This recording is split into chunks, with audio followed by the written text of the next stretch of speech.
It's crazy how effective that was. I mean, I wrote that email, I think it was a Friday, and didn't put any links, just said, hey, reply if you're interested. And there was no like pitch. There was nothing. Just like, hey, we're thinking about doing this. If you're interested, reply. If there's enough interest, then we'll probably do it. And then boom, 30 messages later, we've got a full consulting program and a bunch of people already getting results with their podcasts. Boom, boom, boom, boom, boom, boom. What's up, everybody? You're listening to the Hustle and Flowchart podcast with your boys, Matt Wolf and Joe Fier. Check it. Wiki. The funny thing is, it almost sounds like you're hitting a bong or something. I'm not. At the end of no, it's not at the end. I was slurping my yerba mate. Your yerba mate. You say it with such a perfect accent. It's just like how you said perfect in an accent. That's how I say perfect. Perfect. That's just the way I say things. Hey, welcome back to the Hustle and Flowchart podcast. Joe is not hitting a bong right now. He is drinking yerba mate. It really does sound like that. That's great. Yeah. Not the same effects. Not at all. Before we actually kind of get into our discussion today, let's just quickly mention that you can actually go get notes on this discussion if you want. Yes. hustleandflowchart.com/comp. We take notes on every episode. So some of the stuff we're talking about today that we'll get into in a minute, you can go grab notes on it. hustleandflowchart.com/comp. No, comp. C-O-M-P. Are you high? No, I'm not. Oh, okay. I've been high in a long time, actually. That's great. Yeah. So we got your notes taken care of, as always. High on life. High on life. Yes, you are. And yerba mate. And burritos. Yeah, it's true. Kind of have a baby burrito going on right now. Yeah. All right. So in San Diego, if you live in San Diego, you got to go to Cerritos. Yeah. Like, just giving a shout out. Well, it depends on where you are in San Diego, because it's like, true. It's the boonies for most people. That's fine, but it's the best burrito in town. So what are you going to do? Huh? You're going to go to Cerritos. How much is Cerritos paying us for this sponsorship? Nothing at all, but funny story. I actually started with a buddy of mine, Dan Driscoll, started their fan page on Facebook. I remember that. Many moons ago. I heart Cerritos. And we traded that said page to the owner's son, who I think is one of the owners, Josh over there, and he gave us some burritos in exchange.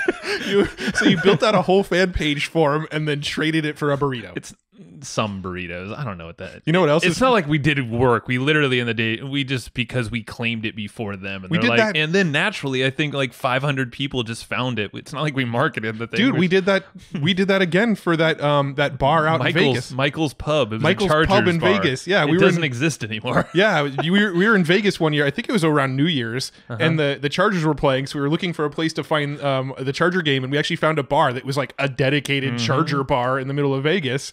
Ironically, it was in Spring Valley in Nevada, which is where Cerritos is located, but in California, Spring Valley, California. Like it's all connected. It's all connected. That's right. But we built their fan page for them, but I don't even think we got like a beer for it. I think we just gave it to them. I don't think we even did that. Like, I think we just did it. I don't know why we even made that. Maybe we did. I definitely know we gave somebody at Michael's Pub the like admin access so that they can like delete posts and stuff. And then they quickly went out of business. So it was probably our fault. Yeah. So we've done that before. We like restaurants and bars, and we make fan pages for them, grow their fan page, and then just give them to them. Yeah. Other than that, like, we did absolutely zero work. So, hey, I'll take a burrito out of that. That's fine. Yeah. Opening up a fan page. It's just too bad you can't still leverage that for burritos today. No, those days are gone. Sorry, folks. That was nostalgia. So this episode is sponsored by Cerritos, and we're gonna tell them to go listen to this episode, and hopefully their sponsorship payment is giving us free burritos. Ooh, Josh, if you're listening, I'm waiting. We need to go secretly drop off a Hustle and Flowchart sticker at Cerritos. Oh, I got him on Facebook. I'll hit him up and tell him when this thing goes live. Like, there you go. You got some Easter eggs in here, buddy. Yeah, you got some Cerritos burrito love in one of our episodes. That's right. Damn, you are really getting some shout outs, Josh. All right. So we had a couple little rabbit holes we wanted to go down on this therapy session today. A therapy session. Yes, we do. And this is actually going to kind of go back a little bit to our old school therapy sessions where we talk about struggles and hardships and how we got over them and all that kind of stuff. Are we going to cry ourselves to sleep? Maybe. Just kidding. Maybe. It's okay. We all struggle with things. Yeah, but actually, before we get into that stuff, let's talk about some podcasting stuff. Podcasting stuff is fun. Yeah. And that has been hot. Yeah. I think the last therapy session we did was all about like the big wave of podcasting stuff that's happening. And we're really starting to feel it and see all the movement of it. And we're in the barrel right now. We're in the barrel. We're riding it. We're in the eye of the storm. Yes. Eye of the tiger. Eye of the tiger. Yeah. It's like since, I don't know when the last therapy session was, but We've definitely made some waves. Don't even look it up, Matt. I know your tendency is you're like computer. Don't worry about it. Doesn't matter. I just have to close one screen. I can. Doesn't matter. Okay.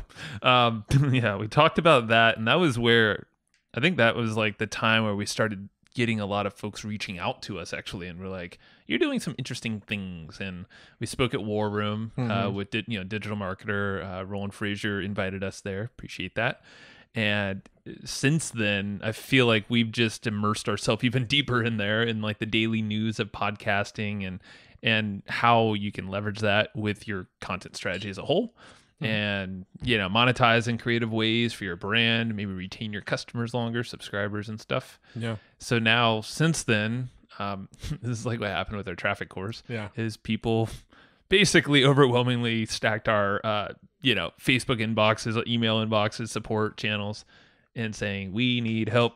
We need freaking help with this podcast marketing thing and some production too. Isn't it kind of funny how like business works so much better when you build things that people want instead of what you think they want? Yeah, it's all about the offer, huh? Because I feel like most of our business up until like, I don't know, maybe 2.5 years ago, we were kind of going, what do we have knowledge in? Mm-hmm. Oh, I know a lot about content marketing. Let's make a content marketing course. And then going and trying to shove it down people's throats and saying, hey, this is the best thing ever. You need to be doing content marketing. And then trying to like sell them on something that they didn't know they needed until that point. Yeah. And now it feels like our business is sort of shifted to this point where it's like, okay, now we're just really listening to our customers. We're really listening to the people on our list. We're listening to the people who listen to our podcasts. Mm-hmm. And they're saying, oh, I wanted a traffic course. Okay, we built a traffic course. Oh, we want you to come in and help us with set up our podcast. Okay, let's offer that. Yeah. And we're actually building stuff based on what people have told us they want instead of what we want to build. Mind blowing. Wow.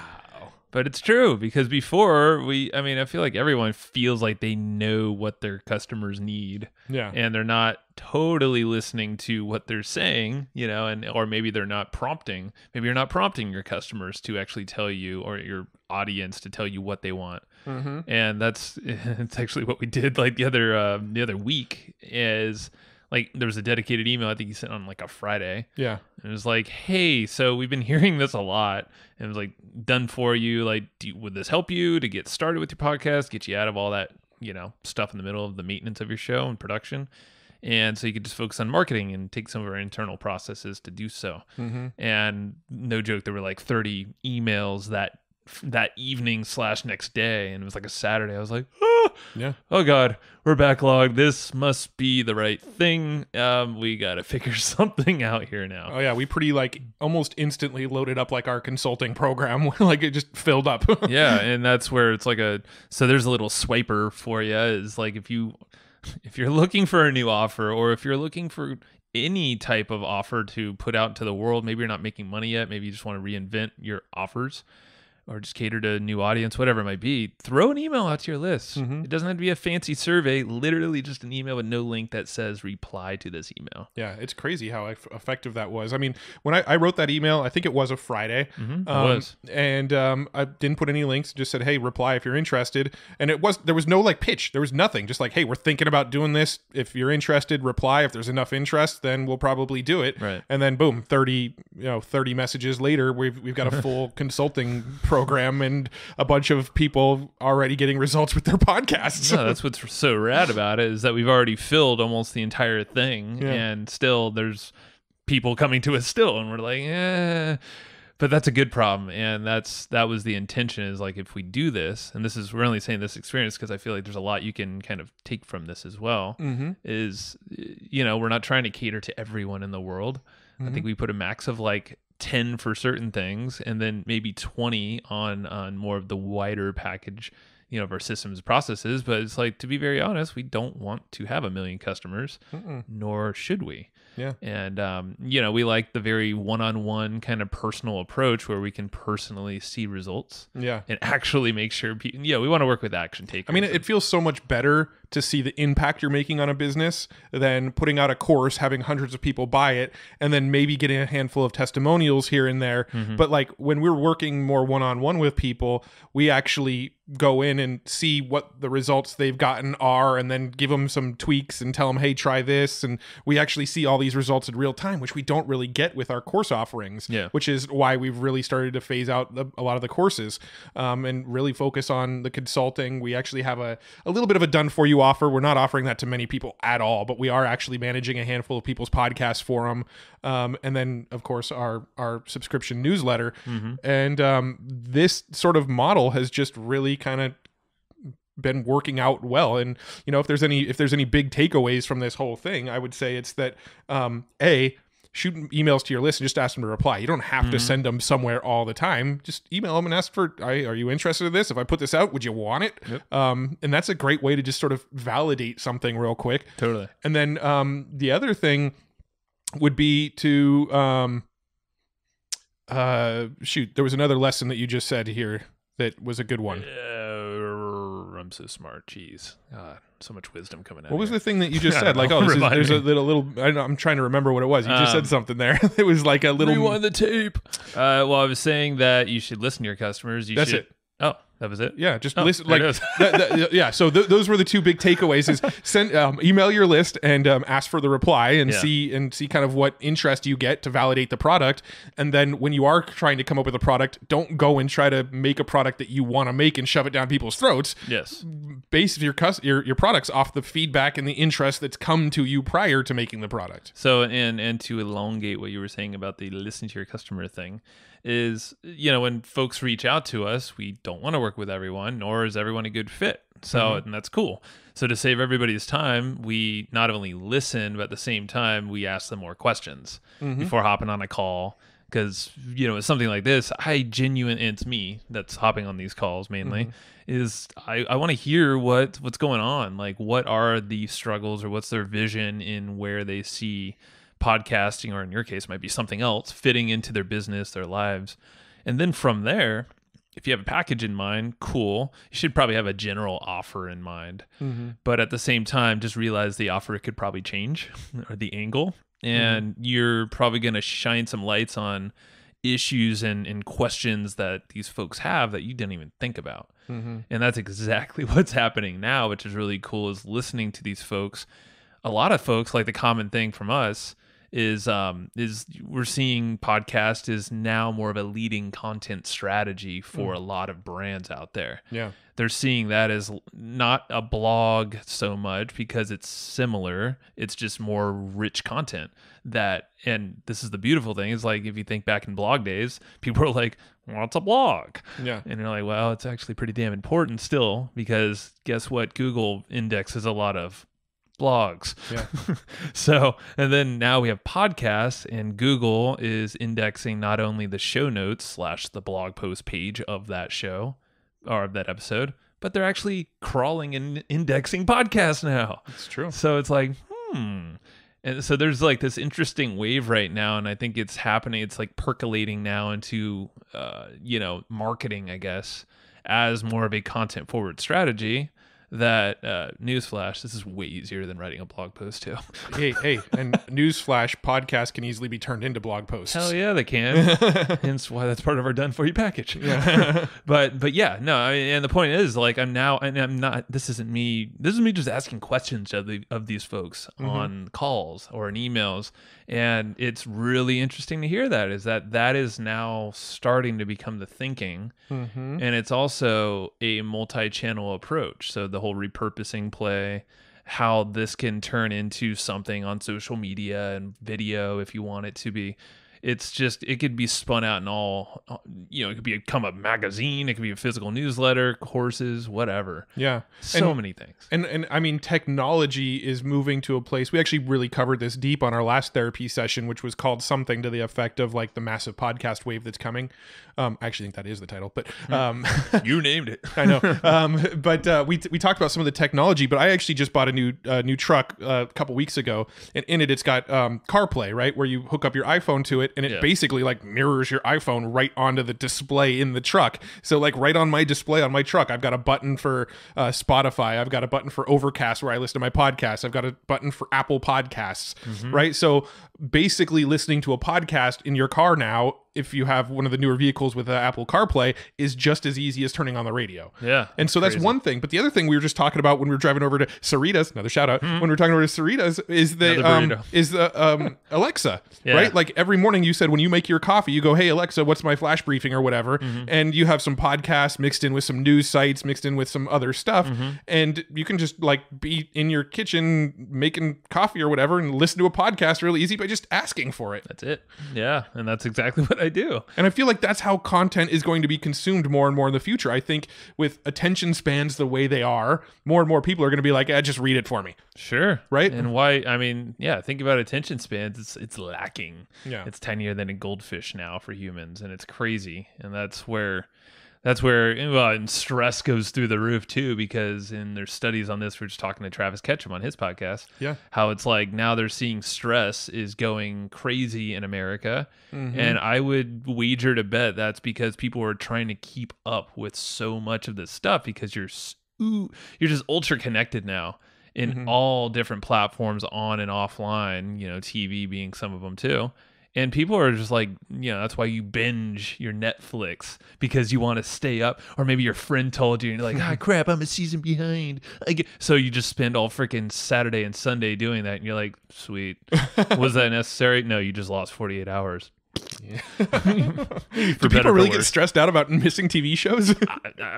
Dude, I know there's a lot of people that are like, oh man, I got to see that movie. Yeah. Well, that's a random example, but it is a random example. Podcast too, or one of them. I mean, like blog posts. Go ahead. Well, I mean, that's the reason we have our newsletter, right? Is because a lot of people don't, they struggle to keep up with the rate that we release podcasts. I mean, we release 2 hours a week of content. Exactly. And a lot of people don't have the time to listen to 2 hours a week. And I feel I would have a hard time too. That's why we put out our newsletter. We want to simplify things for people. We want to make it quick and easy to consume all of this content we're putting out, and you can sit down and get the entire batch of a month's worth of podcasts in 30 days. Yeah. Not trying to sell you my newsletter, but I really am. Go to egpletter.com. And I mean, I agree. But going back to the point about like actually stressing out about TV shows, I've never really stressed out about missing shows. But when the Chargers were in San Diego, I never missed a game, and like I would literally schedule my life around football games. Thank God I'm like not that big into sports these days. But but think about the rest of the folks that are. Yeah. And that's okay, as long as you're getting enjoyment out of it. But there's probably a lot of, and maybe the stress isn't the best word for that, but maybe it's anxiousness, anxiety. Yeah. Like definitely just keeping up with just the news and all the freaking headlines now. Like think about back in the day, you had like a newspaper and maybe like your TV with a handful of channels. Yeah. Like now, what do you have? Like you have all these freaking medias, all these social media, and freaking Hulu now, like that you could stream almost everything in the world. Yeah. And it's like, no, we're like inundated, man. Dude, I'm not even that old, but I remember when I was growing up, when I was a kid, I only had 13 channels. That's how many channels I had on TV. Yeah. So think about how fast that's like changed. And I think 2 of them were in Spanish. Yeah, we're in San Diego, probably more. Yeah. But, and this goes back to a conversation we had, and also I chatted with Brad Costanzo about. Yeah. What's up, Brad? Go check Shout out to B Costanzo. I need a good nickname for him. Shout out to Bacon Boy. Bacon Boy. Yeah, Bacon Boy. Bacon Rap Business podcast. Check it out. Bacon Boy. So I was talking to Bacon Boy, and he has a weird BO. It smells like bacon. That's amazing BO. Everybody just loves being around him. He never has to wear deodorant. I hope he hears this. So Bacon Boy, him and I were talking, and we were talking about like, it's crazy how so many people think reality is the internet. Like that is where everything happens. And it's like, no, like, I don't know if you remember, if you rewound like, 15, 20 years ago, like how reliant were you on the internet? At all? Maybe a little bit. Maybe you were playing a little bit of games or something. And just to get the adult content that took 5 minutes to load. Thought you were going to say 5 minutes for... It's like, oop, I almost see the top of a boop. That's good. So pixelated. I just remember there was a Simpsons episode where like the comic book nerd dude was trying to watch. He's like, oh, almost.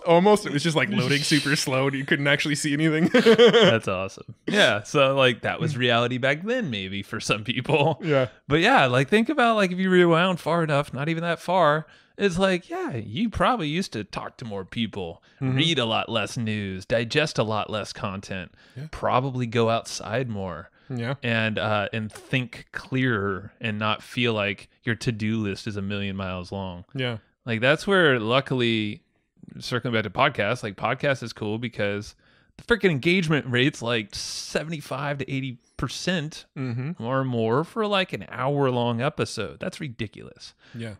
And we're seeing that, and our clients are seeing that, which is rad because it's true. Well, it's such a passive way of consuming content, right? Like I can consume content while I'm out for my drive. I multitask with it, right? I listen to podcasts when I walk my dog every day. That's actually how I gauge my walks now is I'll listen to an hour podcast. I listen at 1.5 speed, so it's a little bit sped up. So it usually takes about 45 minutes to get through an hour, typically hour episode. But that's how I know when to kind of wrap up my walks is I'll look at my phone and go, oh, I got about 5 minutes left. Let's start heading home. And so I just walk until my podcast is over. I can multitask. There you go. And you can't do that with a blog. I can't be out walking my dog looking down at my phone reading a blog post. Yeah. I can't be out walking my dog and watching a video on YouTube very easily, at least. Yeah, you'd probably get hit by a car. You don't want to do that. So I don't know. That's I forgot what got us on this tangent. I guess the power of podcasts, but I mean, it's just interesting because we're more immersed than before. Before, I guess we were just immersed in our own thing, but now we're immersed with advising clients of our own, which is cool because they pretty much started listening to this podcast, which is the power of the podcast. And then now we're starting to have partnerships and other folks that that have their own audiences / they have their own podcasts and they see the value of this as a content machine, but a content machine that can be directed into high ticket offers for some people or continuity offers or newsletters or sponsorships or like there's so many monetization models. There's direct correlation. Whereas I don't think people realized that not that long ago. I'd like to say it's part of us, just keep harping on it, but no, like word's getting around. Like, well, it's great because we've kind of become the source now too. When people go, hey, what's going on in the podcasting world? We've kind of become one of those sources that people come to about, hey, what's going on? Like we keep our fingers on the pulse. Like we know everything that's going on in the podcasting world because we're subscribed to all the podcasting newsletters, all the podcasting podcasts. We're connected with a lot of big name podcasters. And it's just like, we've managed to kind of become that source for podcasting information, which then transfers quite nicely over to, hey, can I hire you to help me with my podcast? Yeah. I mean, if we're not working with too many people, sure. Yeah. Okay. So saying that, I guess if you're really interested, just reach out to us. Yeah. As of recording this, I think we're full, but we do have slots open up from time to time. So definitely reach out if you're interested in some help with a podcast, because I mean, it's an amazing time to be doing it. In fact, we were looking at Libsyn stats just last week, right? We actually just learned that Libsyn was a publicly traded company. We didn't know that before. Their ticker. Yeah, so we were looking at their stock ticker, and it's just a gradual rise. And most of that rise has happened in the last 2 years. Most of it's this year, but this year, but definitely 2 years. Yeah, but I mean like the value of that stock, it's a penny stock, but it's valued at $3 a share or something like that. Shows demand though. But the thing was, it was you look at it like 3 years ago, and it was like under $1 a share, and it's just growing and growing and growing. And if you don't know what Libsyn is like the largest hosting company for podcasts, and it's just it's just growing every single year over year. And you can look at that, and it pretty much correlates with the growth of podcasting as well. Yeah, no, it's super cool. And by the way, if you want to reach out to us, and if you're actually interested, just email info@evergreenprofits.com. Yeah, that actually goes to Joe, so he will see those emails. Yes. I'm air typing with my one hand. Oh, you're air typing. I thought you were trying to air tickle me. It's getting weird. Cool. Yeah. So we can riff on podcasts all day, but I think we'll spare you. Yeah. If you're really interested, just give us a shout and maybe we'll chat. Yeah. We actually have a private newsletter too. I don't know if I'm supposed to be saying this or not. A private newsletter. Where if you want to keep in the loop of what's going on in the podcasting keep it in world, your pants, Matt. Yeah. You can actually kind of we share details and tips of cool stuff, but it's not even, we don't even use an autoresponder for it. We just literally like email the people that want to know. Old school manual emails. Wow, who would where have we thunk? just keep people in the loop on podcasting, and we might let some of you in, some of you, like 2. Ooh, the bar. Be the first 2. Be quick. All right, so You want to shift focus now? We could do that. Yeah. So like you mentioned earlier, we're actually just talking with Travis Ketchum on his podcast. And this is a topic that came up pretty extensively when we had Sam Khorramian from Big Block Realty on the show. San Diego brokerage, yeah. Yeah, and we were talking about just kind of depression and anxiety among entrepreneurs. I don't really want to bring down the energy level of this podcast, but tired and sad already. we were talking about that topic.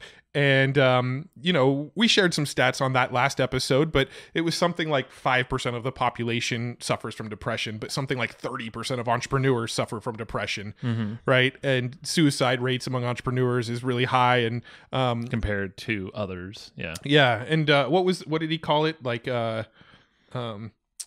Travis had a word for it where it was like deaths by things like suicide, overdose, like. Well, no, he said heart attacks. Heart attack. He said basically those 2 were the leading. Yeah. Maybe overdose if if people are medicating, which is totally possible if you're not doing that in smart ways, like yerba mate. Yerba mate.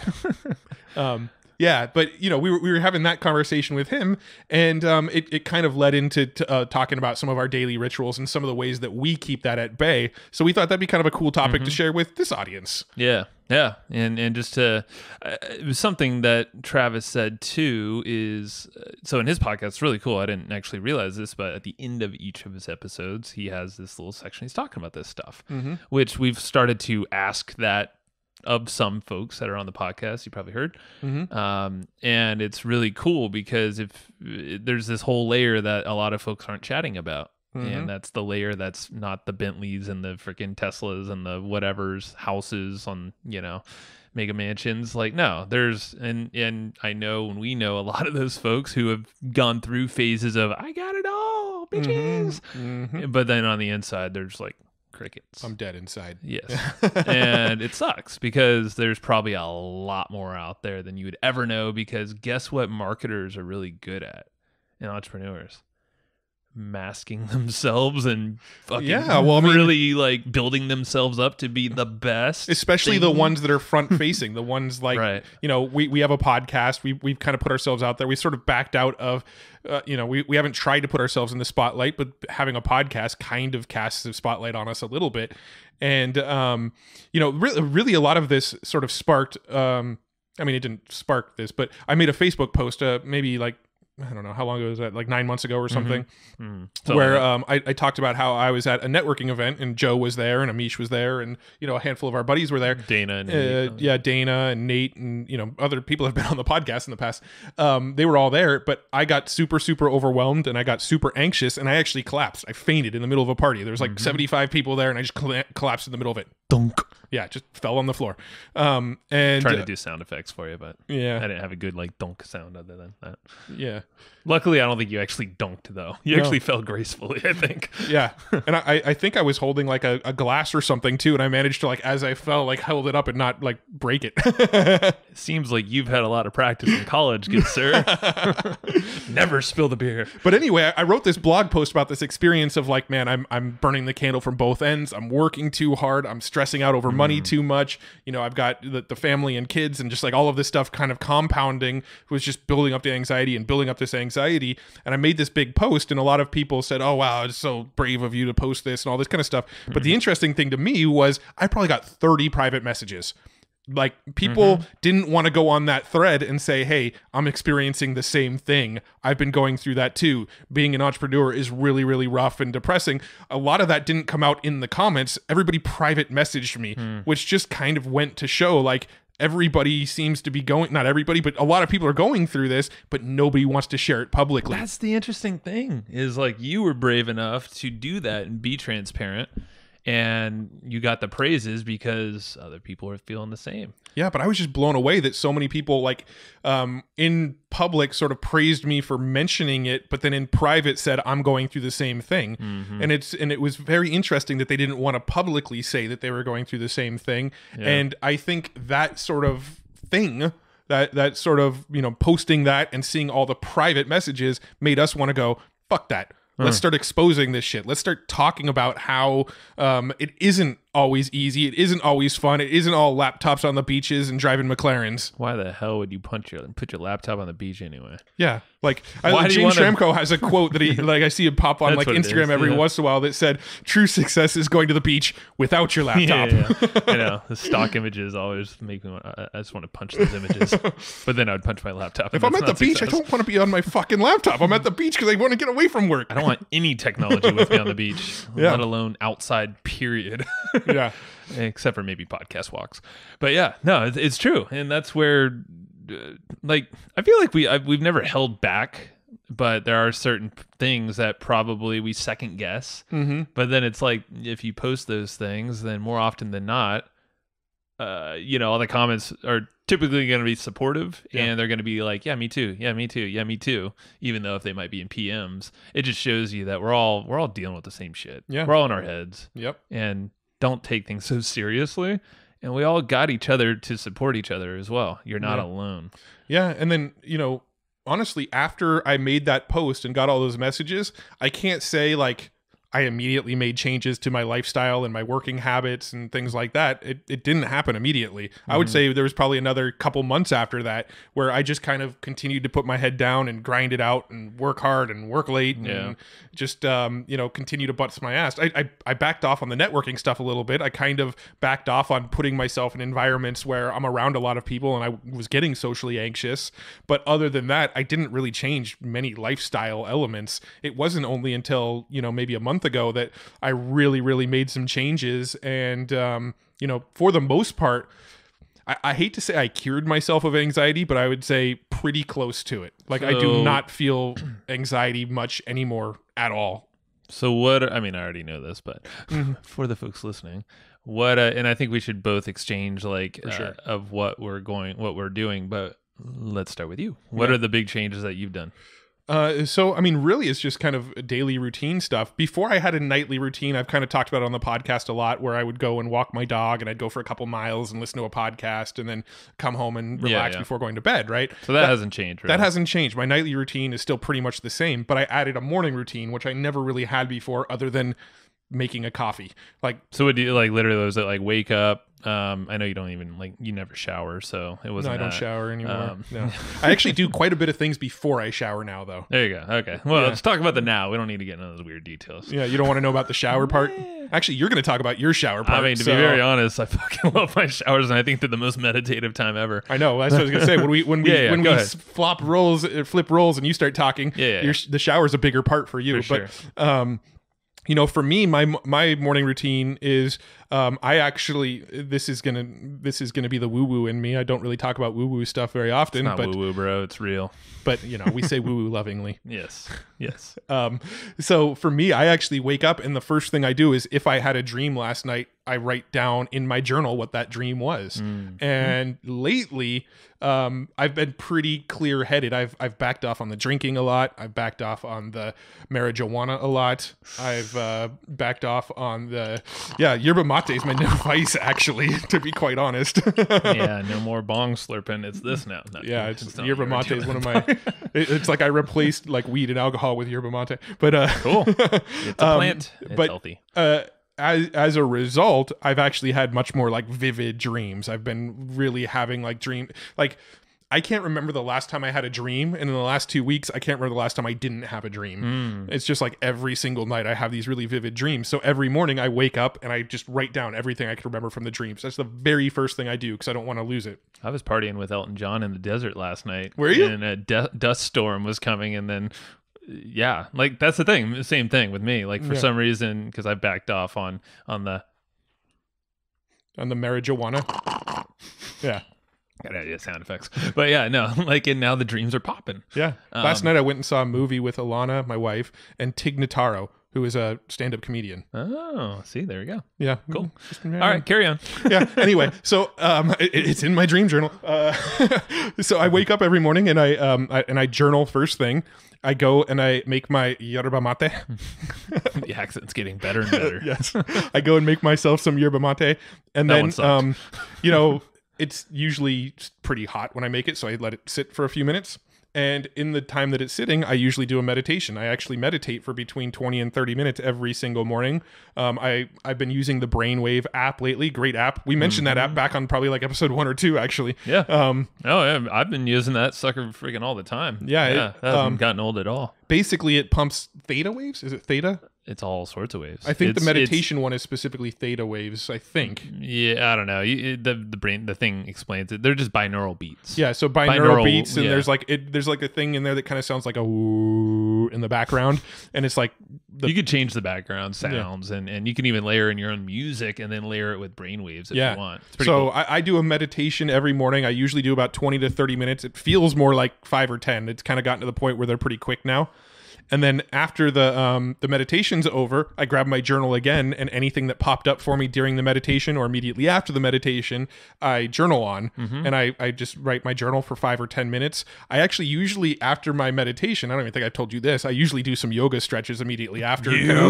Doing yoga? Open up my back and loosen up my neck and stuff. That's literally why I just grabbed this band right That's here. what made me think of it. I've actually started doing some yoga stretches immediately after. Yeah, I open my back up all the time whenever I feel a little locked up. And then so after doing that, I start sipping on yerba mate, and I go and take my shower and brush my teeth and actually get on with my day. But I actually don't do any of the normal morning routine stuff. I'm probably pretty disgusting for the first 45 minutes of the morning, because I don't shower or brush my teeth or do literally anything until I've journaled, meditated, and journaled again. Is that how you get your better thoughts and your better meditation? Is all the phlegm and grime all over you? I don't know. Anything that's coming up for me that morning, I don't want to lose it before I journal it. Yeah, I know, I get it. Your inner hippie is coming out. Yeah. And so, and then after I do all that stuff, I just kind of get on with my day and start working through my checklist. Nice. Yeah. Now let's flip the script, Joe. Wait, hold on. Go to so your workout is just walking, right?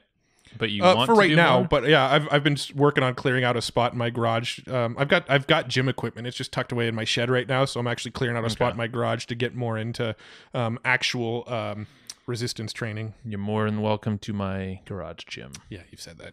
But I want my garage. I don't want to have to travel. During your move, you have an open garage gym for you.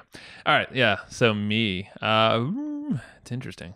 Yeah, for me, I feel like I've been dealing more with anxiety with a lot of things happening in my life, business being one of them. My wife is also starting her own business, so I'm like, it's like a balance of time, and I find myself and her working later than we normally would, but partially because it's like a mini sprint because we have a baby coming in November, so kind of makes sense. Or maybe that's how I justify it. Either way, I just know we're prepping a lot prior to that time, and hopefully she does not come too early. Knock on wood. But yeah, so that's where I feel like a lot of my anxiety has come from. And what's interesting with me, when I know I'm anxious, it happens right in my chest and a little bit to the left, which kind of scares the shit out of me a little bit. I'm like, oh, is that my heart? Or is it just like a tightness? Is it, I don't know. But whatever it is, it's a Cerritos burrito lodge down there. No, I feel great right now. That's definitely in my belly. Yeah, Cerritos cheese. That's another burrito right there. Josh, come on.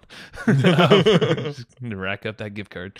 So yeah, but I if I know that I'm doing too much, that comes out with too much is happening.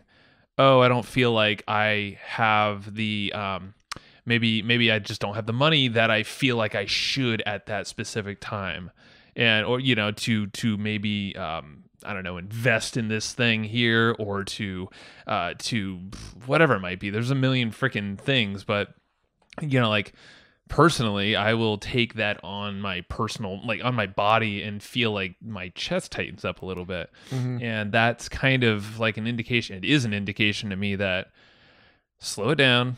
I'm okay, and I gotta breathe. So that's where I go big into my belly breath and not chest breathing, because if I can slow my breathing down and focus on more my belly breathing, then I can calm my entire nervous system down. And within about like maybe 5 to 10 rounds or so of just normal soft belly breathing focused on my belly, low breathing, not chest, then I usually can clear it out and get a lot more level headed. But I'll notice if I'm just going too fast, it's not even like, I used to think it's like, oh, if I have too much on my plate, that's my anxiety. It's not, because I have a shit ton on my plate right now. I'm not anxious. Yeah. It's perspective. I feel like what I've done lately with changes to being more deliberate with breathing, sleeping enough is a big one. And meditation, yes, but I kind of combine my meditation with my breathing. And it's like one and the same for me. And with that, I've noticed I'm just a lot more deliberate. My personality is that I'm more of a spontaneous guy, which that's not going to change, but at least I can be a lot more deliberate with my actions, even if they're still seemingly a little quicker than the rest. So because I would notice if I just reacted without taking a second to breathe and think a little bit further through, well, guess what? My to-do list gets bigger, or I feel like I'm stacking more on myself, creating more obligations. And like Dave Asprey actually said, it's not a time thing, it's an energy thing. Yeah. So I literally felt the energy being sucked out of me. Yeah. And I wouldn't even call it a balance thing. It's honestly, Michael Woodward was on here months and months ago, and he brought up the whole concept of micro experiments. Yeah. And that like has embedded so much in my brain where I'm constantly just, and I'll mention it to you too. It's like, okay, so like what's the little mini action that we can do to keep furthering, we have our foundation set in the business or whatever life stuff. But like, what's a little micro experiment we could do to just further a little more of a long-term thing? And it could just be touching base with a potential partner that we're working with, or testing something, sending an email, whatever it is. So I'm releasing this anxiety through ways of, and I'll talk about the shower thing in a sec, but breathing is a huge thing. It's disgusting. It's horrible. It's disgusting when you do in the shower. Get ready for it. Strap yourself in. And then the micro experiments really relieve my brain because I feel like if there's a lot of actions I know I can take, but it's more of a timing and a focus thing and just an energy thing, then I feel like my brain just like gets squirrely, and that's where my chest tightens up and I get a little of that anxiousness. Yeah, no, I mean, I totally... Micro experiments help with that. Oh yeah, I could see that. That's the closing the micro there. Experiments thing has been pretty big. I mean, that concept runs through my mind like constantly. But I can definitely relate to the sense that when I'm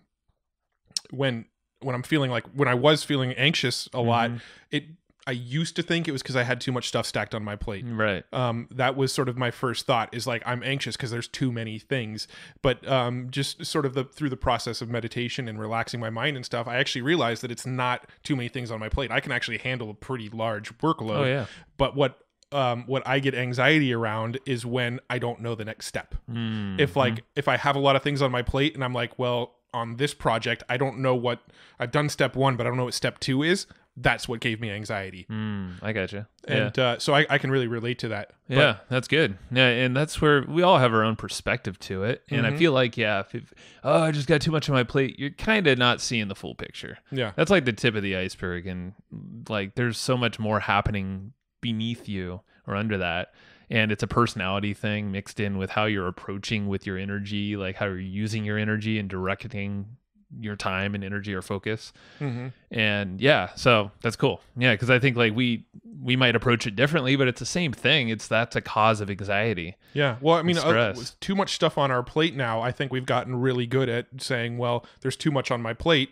What other plate can I put it on? Right. And we either find team members that can do it. We go and find agencies that can handle things. We cut things out completely. You know, I feel like having a lot on our plate is no longer really an issue because we know how to handle a lot of stuff on our plate now. It's just when there's something on our plate that we don't know what to do next, I think it sort of I mean, at least for me, that sort of stresses me out. Well, it's a perfect, Aaron Fletcher's KAD method, the 3-step process. Yeah.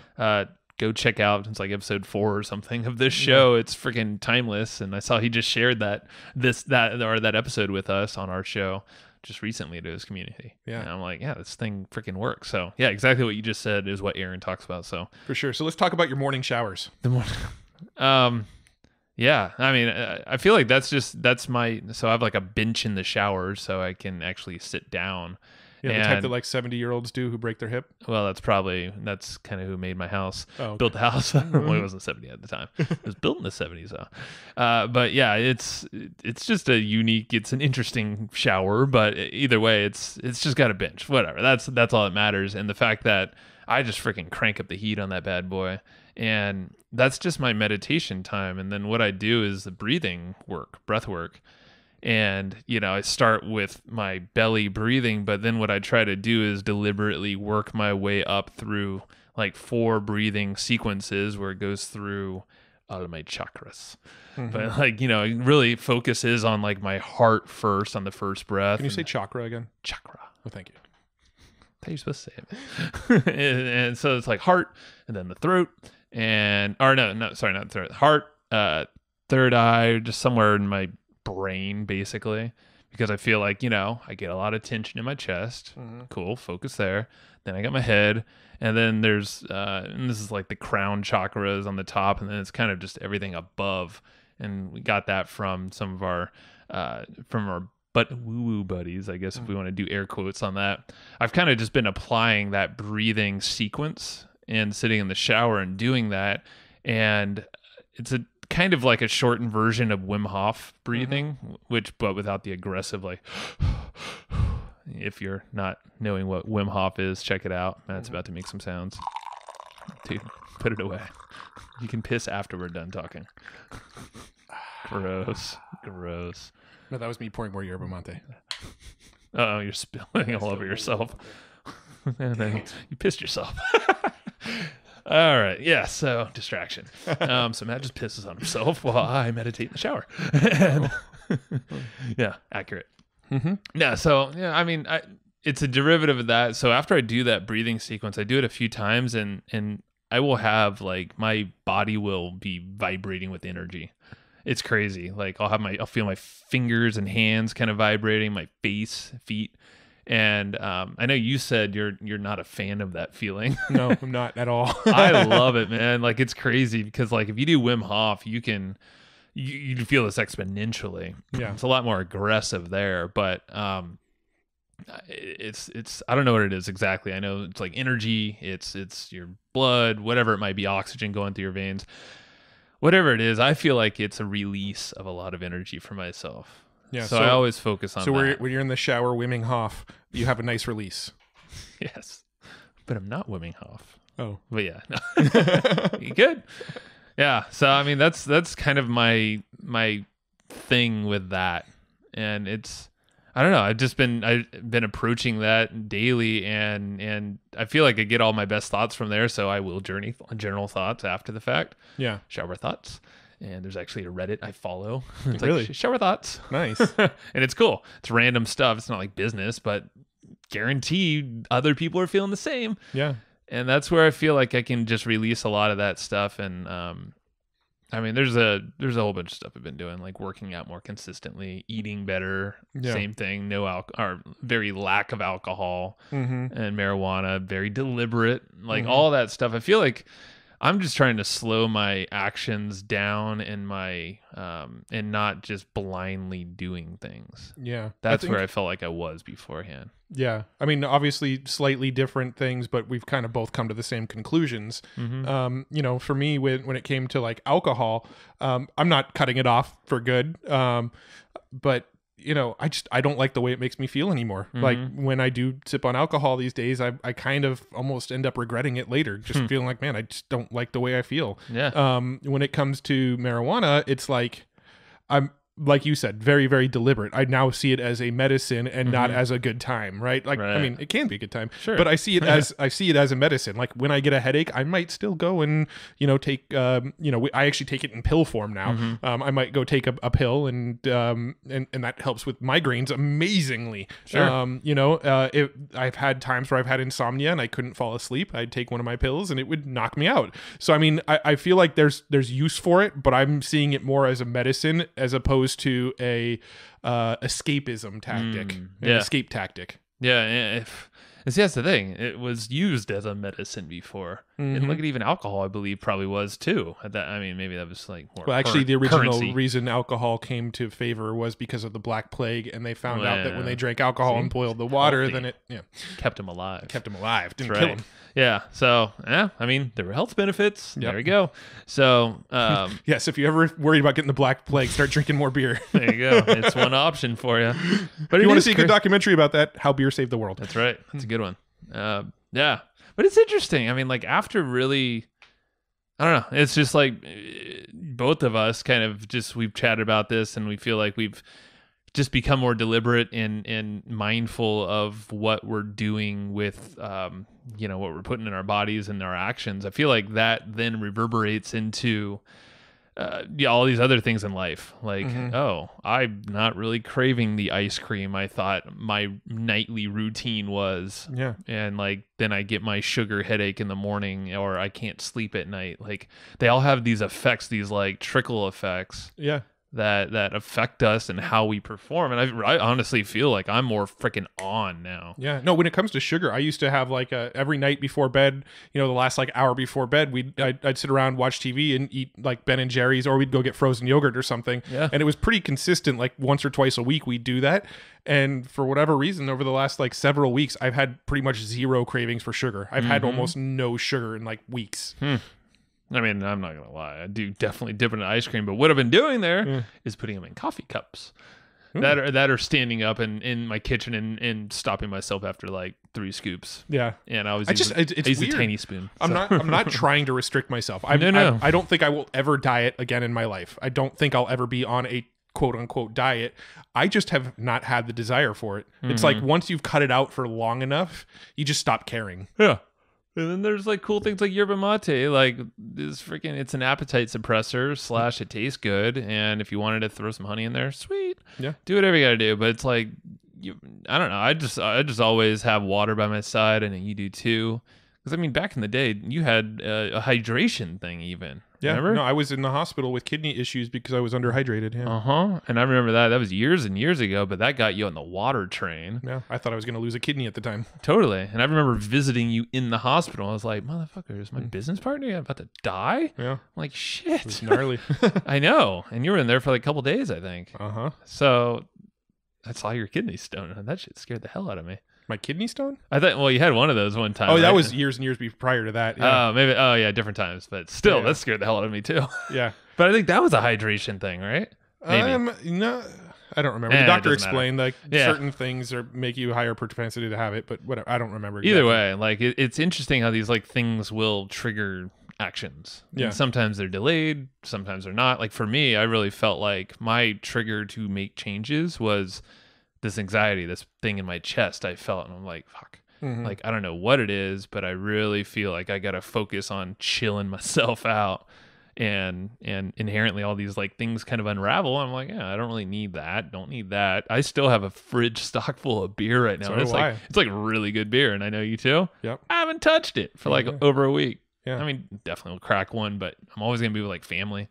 Yeah. Or friends. But yeah, I actually, it's weird. I've have like completely lost my desire for beer, but I kind of still want like wine or whiskey, like a little mini glass of it. I love the flavor of that stuff. I just don't want the feel of it. But I mean, even that stuff I haven't drank in weeks, but like, we're going to be out in Orlando. I mean, by the time this comes out, we'll be back from Orlando, but we're going to be out in Orlando doing the networking thing. And I could see myself having a glass of red wine while I'm out there, but I don't think I'm going to have more than like one because it's not something I really strongly desire anymore. And I'm just now seeing, I'm like, man, I really love the feeling of being on. And it's interesting because if you're in a networking environment, most people are not on.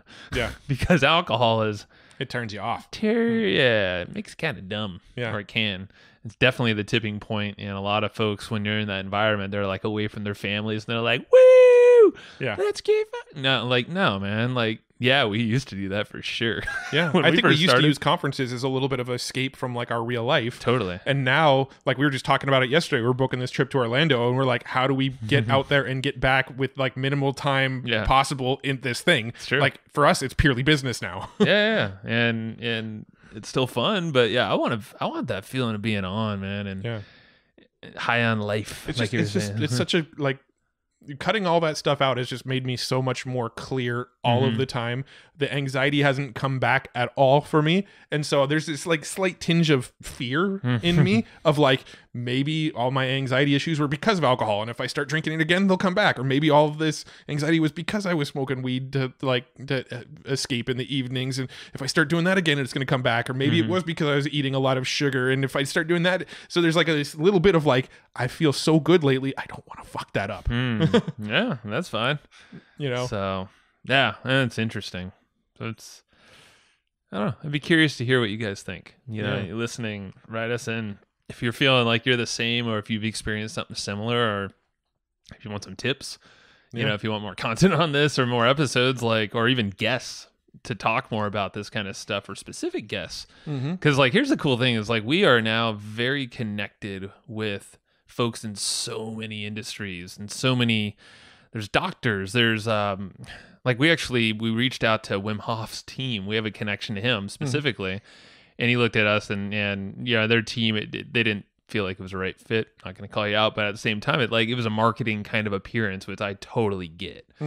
But at the same time, it's like you realize there's a more to this. Like us as marketers or us as business owners, we put this crazy expectation on ourselves that we sure as hell need these tools to chill ourselves out. And even though it might not seem like we're a personal development, or I don't know what freaking label to put on this show anymore, but like the fact that just living a good life and we just happen to be entrepreneurs, that's kind of what I feel like that should be the topic of this show. Yeah, I mean, that's really what it is, because we talk to anybody. We everybody's got a story to tell. Everybody's got things that we can learn from, and I think our goal is just to find new sources of knowledge and figure out how to share it with as many people as possible. And right now, a big hot topic for us is the topic of anxiety and depression, and things that you and I have both gone through. And just little by little, surely we've actually managed to figure out how to, at least for the time being, resolve them. I mean, who knows if it's going to creep back in? I sure hope it doesn't.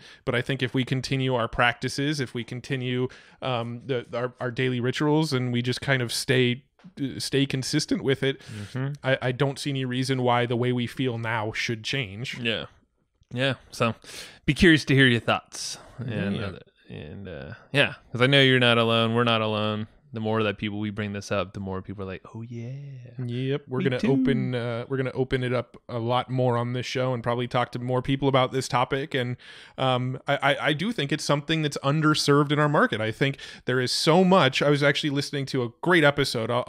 We should definitely link it below this episode, where Roland Frazier interviewed Aaron Fletcher, and one of the concepts that they were talking about is like, all the gurus and the cars and the like, we're trying to keep up with everybody. There's so much in this entrepreneurial world of like seeing that dude's McLaren over there, or like seeing this person's latest trip to some exotic location and going, man, I want that. And us trying to like keep up with what we're seeing on social media. And, that just fuels the fire. And we need to, we want to be a counteracting influence a little bit. Yeah. And just know you actually don't need all that stuff. Yeah. It won't make you happy. Like, let's just be honest. You're good with what you got, and the support. Being an entrepreneur, inherently, you're going to have a network around you. Yeah. Which, like, whenever my brain spins out, or when we ever talk about, like, this offer didn't work, we're not going to make the revenue goals that we shot for, or whatever, it's like, great. The business can burn tomorrow, or even right now. And we have the network. But preferably it doesn't. It won't. Don't worry. But it's built not to. Yeah. But yeah, no, it friggin', like, we have this network. Every single person on our podcast is someone in our network now, and who's been on the show. We have all these other people around us that hold us high, and we hold them up as well. And like we all want to support each other. It's collaboration, not competition. So yeah, just knowing that there's always a fallback option, and that's obviously that's what's crazy to even like think about that, because I'm like, no, that's like never going to even be needed. But at the same time, it's just like a peaceful thing in my mind. Actually, there's a good Netflix thing. I don't know if you've even watched it, because Stan's Bacon Boy recommended it to me. It's Brene Brown's Netflix special. It's not a comedy special. It's not like one of those, but it's actually all about vulnerability, and a part of it is what she was saying. You would dig it. What's it called? I don't know. It's just look at Brene Brown. It's like the only Netflix thing of hers on there. Okay. I'm not familiar with Brene Brown, so she's a very popular author of many books. Gotcha. But she talks a lot about vulnerability and how a lot of folks won't kind of express themselves, but also vulnerability is not just expressing themselves freely. That's not the case. But but the whole idea is like the human brain is programmed to go more the negative side rather than the flip side, which it's not as easy, but it's always there. You can always flip the coin around. Yeah. And always know, like, yeah, your brain might, like, human nature just kind of defaults to that negative, like, worst case scenario feeling, which is where the anxiety goes from and all this stuff. But just if you take a second, be deliberate, breathe through it, and you're like, wait a minute, hold on. I got, like, so many freaking people that back me up. If shit, like, doesn't work out, why am I stressing?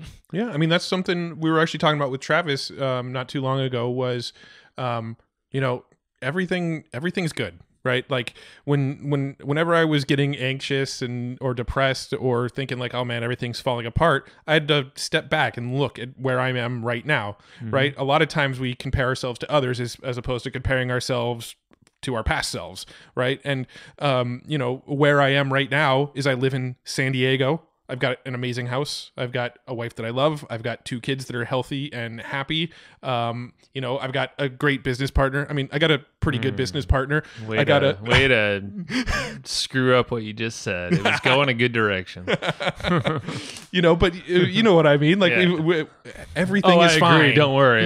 My business partner's a little shaky. He's all right. He's all right. But like all the important stuff is covered. We're good. We're good. Right? Like at one time I wanted a Lamborghini. Now I don't. Don't need it. You could get it if you want. The one time I wanted a bigger house than I have now. Now I'm pretty good. I really don't want a bigger house. I think a bigger house is more maintenance and more work for me. More energy you got to spend on thinking about the house and what you got to maintain on that house.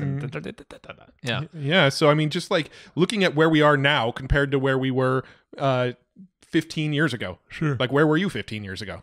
I was in a condo, not making money online yet, but trying to. I was exploring and wanting to make, I think probably just like $2,000 online. Yeah. I remember at one time I was still working in the day job over at Artisan, and I remember thinking to myself, man, if I could just figure out how to make $100 a day on the internet, that's $3,000 a month. If I can make $100 a day on the internet, that's going to cover everything. I can pay my rent. I can have a car payment. I'm putting food on the table. I've got money for entertainment, like $100 a day. That's it. That's what all else do I need? Yeah. And looking at that 15 years ago, that was my goal back then. That was like, holy shit, that's where I need to be. I mean, I was making that at my job, but if I can make that on the internet, I can stop doing this job, work from home, and have that sort of time freedom. And that was everything to me 15 years ago. If I could just do that, right? And so comparing the dreams of what I had then to where I am now, like no comparison. Right. Yeah. Right? It's wild how, our brains, and maybe it's society, it's us, I don't know, but we all think we need to get the bigger TV, the better car, the bigger house, the thing that go on this trip that we see everybody else doing. Like, man, check yourself before you wreck yourself. I mean, I know like back in the day, I had the desire to want to go out all the time and hang out with friends and spend money at restaurants and bars and all that stuff. And like, it's crazy as me, like, because I always thought like you, for instance, didn't really want to do that. I'm like, why the hell is he a homebody? God, it's so boring. But then now I'm like, man, you didn't know me in high school. Yeah, so I literally got all that out of my system in high school. I was a little later though, but yeah, but we still have friends that do that now. Yeah. And then they're always complaining about not having money. I'm like, well, stop going out every weekend. Yeah. And blowing like $200 a night on booze that make you feel like shit the next morning. It's like, doesn't work out. It's funny. I think I remember seeing like a meme that said like, when I was younger, I used to sneak out of the house to go to parties. At my age now, I sneak out of parties to go back to my house. Yep. And maybe, I don't know if kids are a factor there, but maybe a little bit for me with the fostering stuff. For you had kids younger than I did, but you had that before. And even anyway, I don't know. We all have our own things, but I think you finally realize at a point, you're like, wait, hold on. What's truly important? Like, how am I spending my time? Is it to make others happy and say yes to all these things, to go out or to work on this project or take them on as a client, even though they're kind of a pain in the ass, whatever it is? Or is it just like, hold the hell on. Like, let me think through what I'm going to do with my time and then act on whatever that is. Yeah, for sure. All right, we should probably wrap this sucker out. Good discussion. Again, I think, if you have thoughts on this, feel free to shoot us a message. If you're inside of our membership area, we do have a section of our forum where we discuss podcast episodes. We also discuss our podcast episodes over on Reddit. We have a Hustle and Flowchart subreddit where you can go discuss episodes.